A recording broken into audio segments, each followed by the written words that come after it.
Hello बच्चों। तो आज हम स्टार्ट करने वाले हैं फिजिक्स क्लास 9 का पहला टॉपिक मोशन। ठीक है।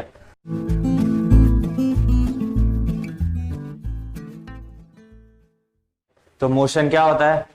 मोशन होता है phenomenon of change of position of an object with respect to time. ठीक है।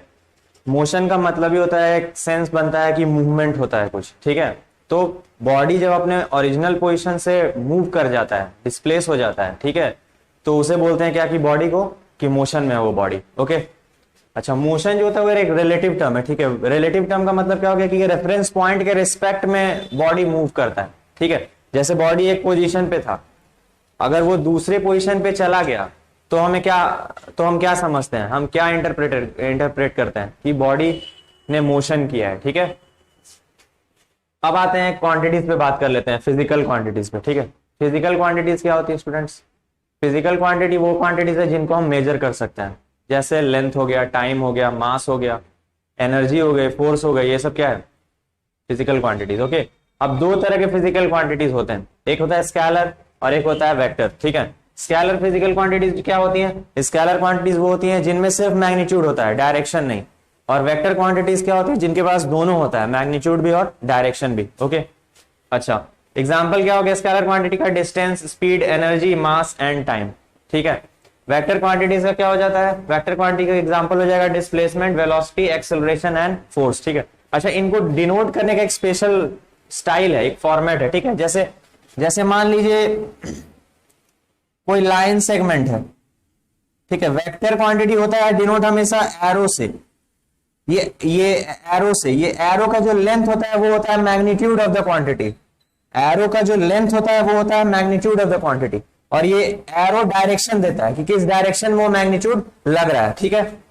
और डिनोट कैसे करते हैं? जैसे मान लीजिए हम लिखेंगे फोर्स को, तो फोर्स वेक्टर इस तरह डिनोट करते हैं। एक्सेलरेशन को, तो एक्सेलरेशन वेक्टर इस तरह डिनोट करेंगे। वेलोसिटी वेक्टर तो आपका हो जाता है इस तरह डिनोट। ठीक है। जब भी वेक्टर टर्म में आ जाएंगे हम बात करेंगे तो एब्रीविएशन के ऊपर एक एरो चढ़ाते हैं हम। ठीक है। एब्रीविएशन के ऊपर हमें एक एरो चढ़ाना होगा, और एरो हमेशा इसी साइड में होगा। ऐसा नहीं कि इसको ऐसा लिख दीजिएगा, फोर्स वेक्टर ऐसा कभी डिनोट नहीं होगा। एरो हमेशा एब्रीविएशन के ऊपर किधर रहता है? From left to right. Okay students. ठीक है। तो वेक्टर क्वांटिटीज को हम लोग इस तरह डिनोट करते हैं। ठीक है। तो नोट कर लीजिए इसे। तो स्टूडेंट्स आइए अब हम यूनिट के बारे में जानते हैं। ठीक है। क्योंकि फिजिकल क्वांटिटी बिना यूनिट्स के तो अधूरी है। ठीक है। यूनिट क्या होता है?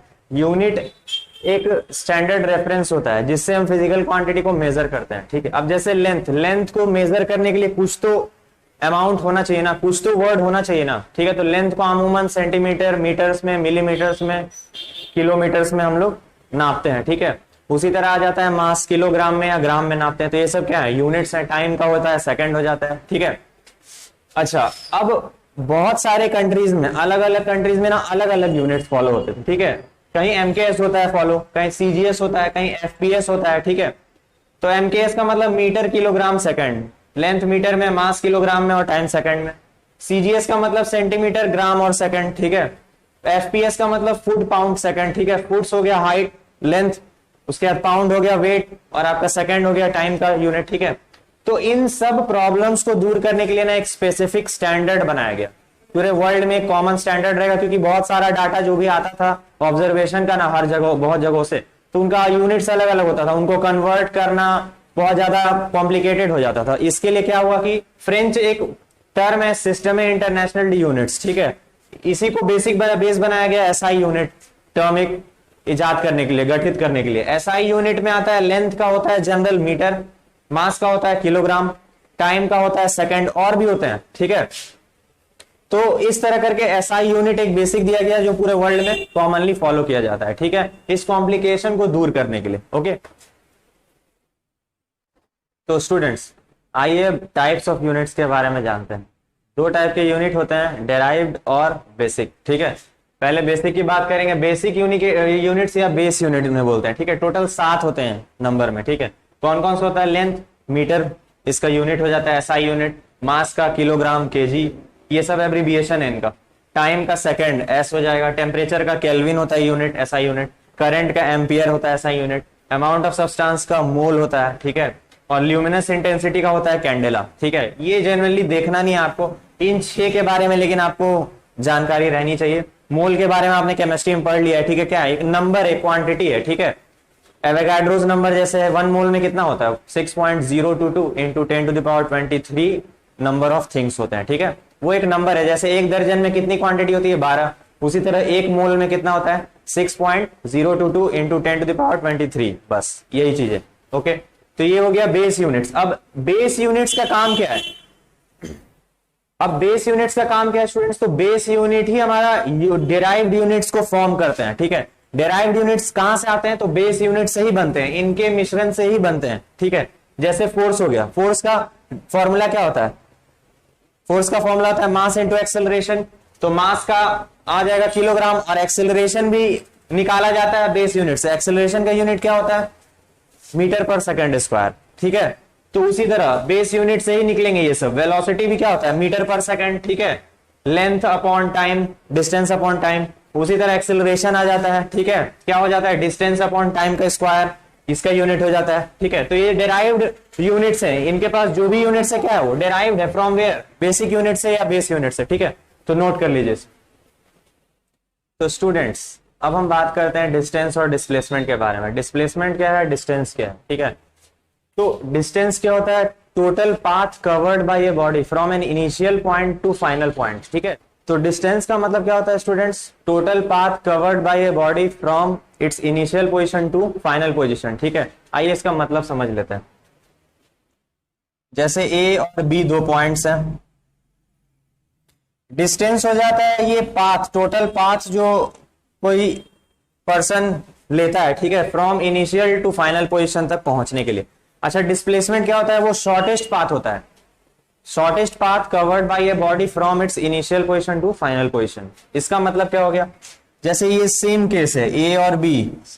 ठीक है, अब इन दोनों के बीच में शॉर्टेस्ट पाथ, शॉर्टेस्ट रास्ता कौन सा होगा स्टूडेंट्स, यही होगा। ये हो जाता है डिस्प्लेसमेंट। यही फर्क है डिस्टेंस में और डिस्प्लेसमेंट में। ओके, डिस्टेंस कुछ भी हो सकता है, डिस्प्लेसमेंट एक पार्टिकुलर होता है दो पॉइंट्स के बीच में, शॉर्टेस्ट पाथ होता है वो। ठीक है, अच्छा अब स्केलर क्वांटिटी है डिस्टेंस। स्केलर क्वांटिटी से क्या मतलब है स्टूडेंट्स, स्केलर क्वांटिटी का मतलब डायरेक्शन मीनिंगलेस है इसके लिए। ठीक है, डायरेक्शन का कोई मीनिंग नहीं है इसके लिए। इसका मतलब क्या हो गया समझते हैं। देखिए, जैसे पॉइंट ए है, पॉइंट बी है, तो इन दोनों के बीच में स्टूडेंट्स मान लीजिए हम लेते हैं एक पॉइंट सी है इन दोनों के बीच में। ठीक है, अब ये दूरी है 8 किलोमीटर और सी से बी की दूरी है 6 किलोमीटर। ओके,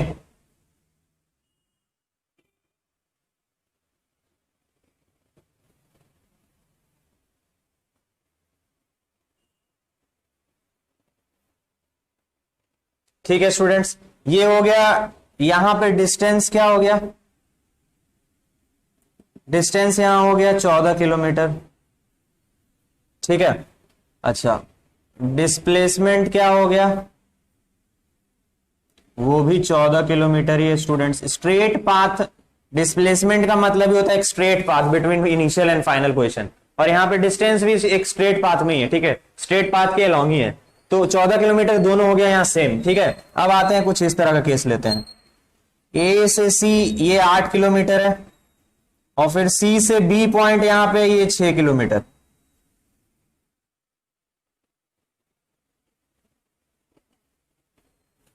अच्छा, इस केस में क्या हो रहा है students, distance 14 kilometre, no change in distance. ध्यान दे सकते हैं आप, डायरेक्शन चेंज होने के बावजूद भी, डायरेक्शन चेंज होने के बावजूद भी डिस्टेंस के वैल्यू पे कोई फर्क नहीं पड़ा। वही डिस्प्लेसमेंट क्या हो जाएगा, डिस्प्लेसमेंट अभी भी वही स्कीम चलेगा स्टूडेंट, जो कंसेप्ट है शॉर्टेस्ट पाथ होता है between initial and final position. तो यहां पे डिस्प्लेसमेंट कितना हो जाएगा, अब इसके लिए हमें पाइथागोरस थ्योरम लगाना होगा। ठीक है, और डिस्प्लेसमेंट कितना आएगा स्टूडेंट्स, निकाल लीजिए 10 किलोमीटर आएगा। तो यहां पे देखिए डिस्प्लेसमेंट चेंज हो गया, मतलब डिस्प्लेसमेंट क्या है, डायरेक्शन डिपेंडेंट क्वांटिटी है, इसलिए इसे बोलते हैं वेक्टर क्वांटिटी। ओके, अच्छा डिस्टेंस जो है वो हमेशा पॉजिटिव रहेगा। अगर आप चले, आप इनिशियल पॉइंट से मूव करके अगर आगे, तो पॉजिटिव डिस्टेंस में काउंट हो जाता है। ठीक है, लेकिन डिस्प्लेसमेंट जो होता है ना स्टूडेंट्स, वो पॉजिटिव भी हो सकता है, जीरो भी हो सकता है और नेगेटिव भी हो सकता है। कैसे? अगर मान लीजिए हम ए पॉइंट से बी तक पहुंचे तो वो पॉजिटिव डिस्प्लेसमेंट हो गया, ठीक है।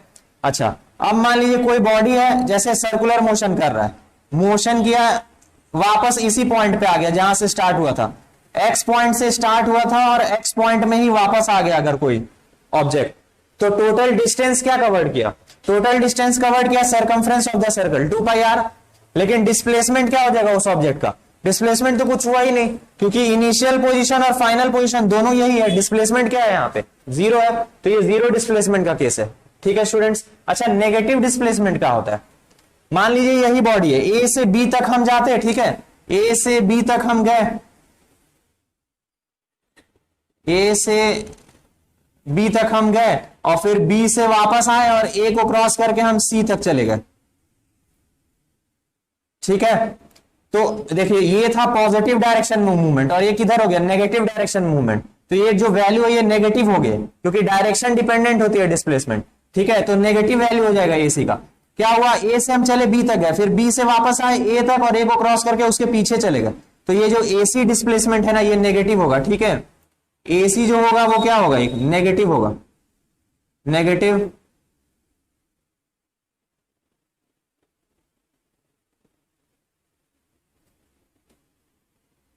डिस्प्लेसमेंट। ओके स्टूडेंट्स, तो इसी तरह डिस्प्लेसमेंट क्या है? पॉजिटिव क्वांटिटी पे जीरो भी हो सकता है और नेगेटिव क्वांटिटी भी हो सकती है, लेकिन वही डिस्टेंस क्या है? डिस्टेंस हमेशा पॉजिटिव रहेगी, इसके लिए कोई आगे पीछे चीज नहीं होता है, ठीक है। डिस्टेंस डिस्टेंस होता है। मान लीजिए इस केस के लिए डिस्टेंस कितना हो जाता? देखिए इस केस में इनिशियल पोजीशन ए है और फाइनल सी है, मतलब एसी हो गया डिस्प्लेसमेंट, लेकिन डिस्टेंस कितना होता है स्टूडेंट्स? डिस्टेंस होता है ए बी प्लस ए सी, ठीक है, यानी कि 2ab प्लस AC हो जाता है total distance covered by the body. Okay, लेकिन डिस्प्लेसमेंट क्या आ रहा है?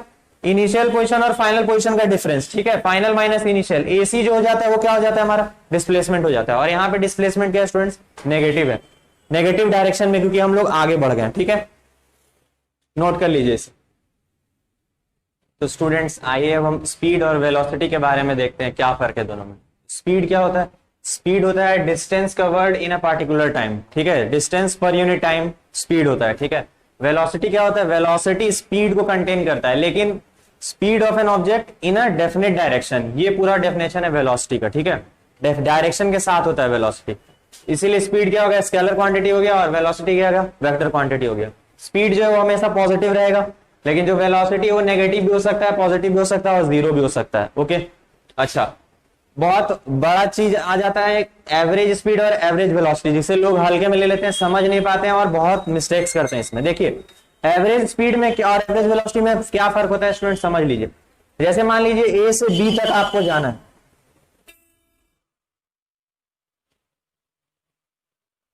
एवरेज स्पीड और एवरेज वेलोसिटी में क्या डिफरेंस है स्टूडेंट, समझ लीजिए। जैसे आपको ए से बी पॉइंट तक जाना है, ओके, ए से बी पॉइंट में आपके पास D1, D2 और D3 स्टेशन है डिस्टेंस वाले, ठीक है, D1, D2 और D3, और टाइम लग रहा है D1 को कवर करने में T1, D2 को T2 और D3 डिस्टेंस को कवर करने में T3, ठीक है।